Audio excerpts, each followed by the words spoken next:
Assalamualaikum warahmatullahi wabarakatuh. Kaum muslimin yang dirahmati Allah Subhanahu wa taala. Munculnya agama dalam kehidupan merupakan bagian yang terpenting dalam hidup kita, termasuk agama Islam. Apakah agama Islam agama yang paling benar di antara agama lain? Penjelasannya dalam hal ini, agama Islam bukanlah agama baru. Islam adalah satu-satunya agama yang diturunkan Allah dari langit, disebut dengan agama Islam. Dari zaman Nabi Adam sampai Nabi Muhammad SAW adalah namanya agama Islam. Agama Islam ini dibawa nabi-nabi yang isinya tentang anjuran beriman kepada Allah Subhanahu wa taala, percaya pada Allah dan percaya pada segala sesuatu. Apa saja yang Allah katakan imani, maka kita harus mengimaninya.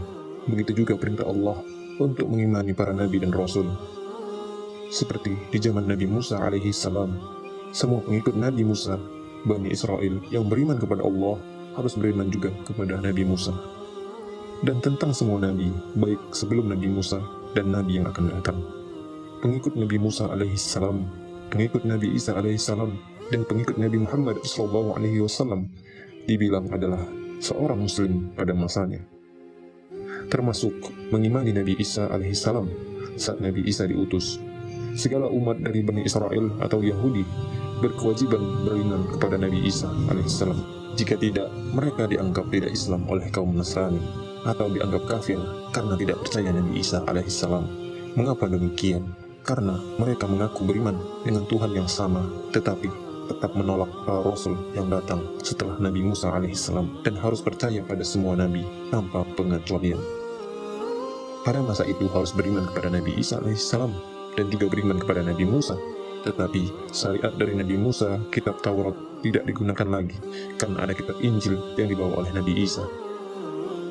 Pengikut Nabi Isa pada saat itu beriman kepada Allah dan percaya pada semua Nabi yang disuruh Allah, Nabi Isa alaihissalam, kepada umatnya, baik itu Nabi yang sebelumnya maupun Nabi yang datang sesudahnya, yaitu Nabi Muhammad SAW.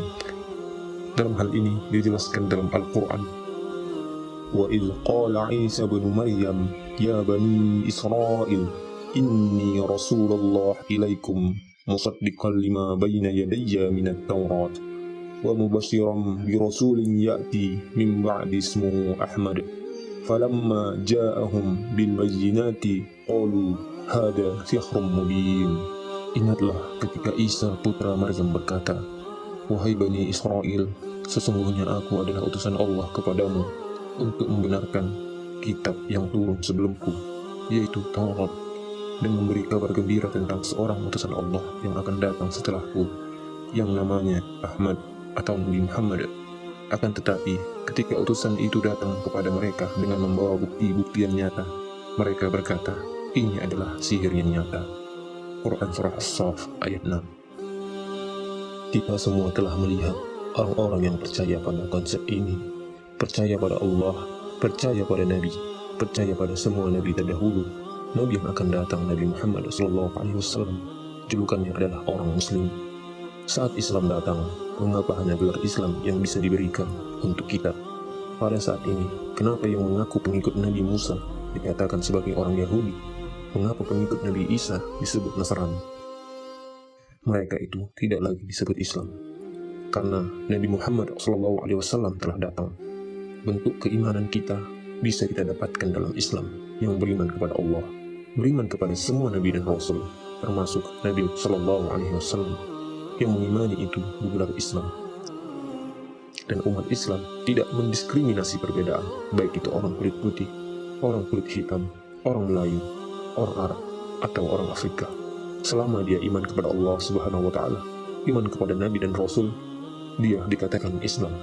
Jika ada yang mengucapkan Nabi Isa bukan Nabi, dia tidak Islam. Nabi Musa bukan Nabi, maka dia bukan Islam. Nabi yang diutus sebelum Nabi Muhammad, kita harus percaya bahwa mereka Nabi yang diutus Allah Subhanahu wa ta'ala. Baik itu kitab Taurat dan Injil, kita harus imani, dan kitab lainnya yang diturunkan Allah Subhanahu wa ta'ala. Tetapi tidak ada lagi hukum dan ajaran yang diterapkan lagi dalam kitab tersebut, dan hanya Al-Quran pedoman yang kita pegang, karena turun dengan Nabi terakhir, Nabi Muhammad SAW. Akhirnya, ini yang menjadi sebab mengapa kita diberi gelar orang Islam. karena kita percaya Allah Subhanahu wa Ta'ala, percaya para nabi, dan percaya kitab-kitab yang dibawakan nabi, termasuk di zaman sekarang. Yang percaya Nabi Muhammad, nabi terakhir, maka dia Islam, dan yang percaya Al-Quran, maka dia juga Islam.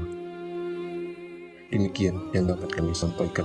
Semoga menjadi wasilah kepada kita semua untuk mengimani Allah dan semua Rasul yang diutus Allah, dan menjadi sebenar-benar jalan petunjuk. Wallahu a'lam bishawab. Wassalamualaikum warahmatullahi wabarakatuh.